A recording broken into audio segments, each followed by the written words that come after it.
امثال کی کتاب اس کا 15واں باب۔ نرم جواب قہر کو دور کر دیتا ہے، پر کرخت باتیں غضب انگیز ہیں۔ داناؤں کی زبان علم کا درست بیان کرتی ہے، پر احمقوں کا منہ حماقت اگلتا ہے۔ خداوند کی آنکھیں ہر جگہ ہیں اور نیکوں اور بدوں کی نگران ہیں۔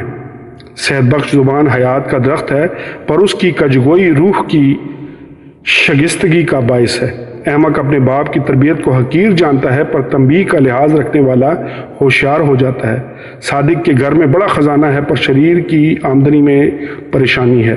داناؤں کے لب علم پھیلاتے ہیں، پر احمقوں کے دل ایسے نہیں۔ شریروں کے ذبیحہ سے خداوند کو نفرت ہے، پر راستکار کی دعا اس کی خوشنودی ہے۔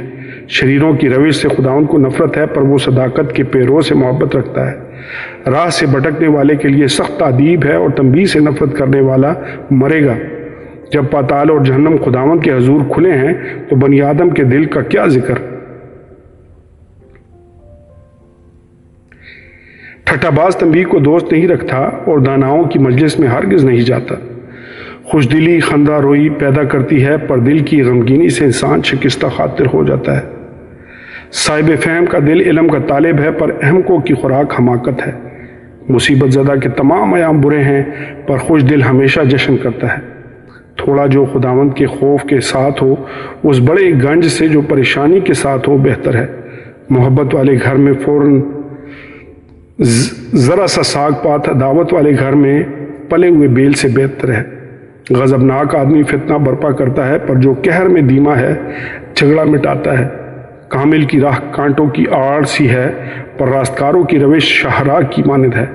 دانا بیٹا باپ کو خوش رکھتا ہے، پر احمق اپنی ماں کی تحقیر کرتا ہے۔ بے عقل کے لیے حماقت شادمانی کا باعث ہے، پر صاحب فہم اپنی روش کو درست کرتا ہے۔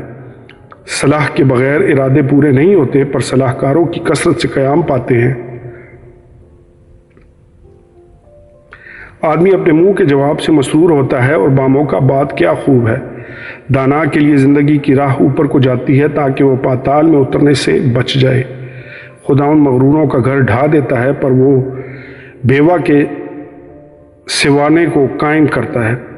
برے منصوبوں سے خداوند کو نفرت ہے، پر پاک لوگوں کا کلام پسندیدہ ہے۔ نفع کا لالچی اپنے گھرانے کو پریشان کرتا ہے، پر وہ جس کو رشوت سے نفرت ہے زندہ رہے گا۔ صادق کا دل سوچ کر جواب دیتا ہے، پر شریروں کا منہ بری باتیں اگلتا ہے۔ خداوند شریروں سے دور ہے، پر وہ صادقوں کی دعا سنتا ہے۔ آنکھوں کا نور دل کو خوش کرتا ہے، اور خوشخبری ہڈیوں میں فربہی پیدا کرتی ہے۔ جو زندگی بخش تنبیہ پر کان لگاتا ہے، داناؤں کے درمیان سکونت کرے گا۔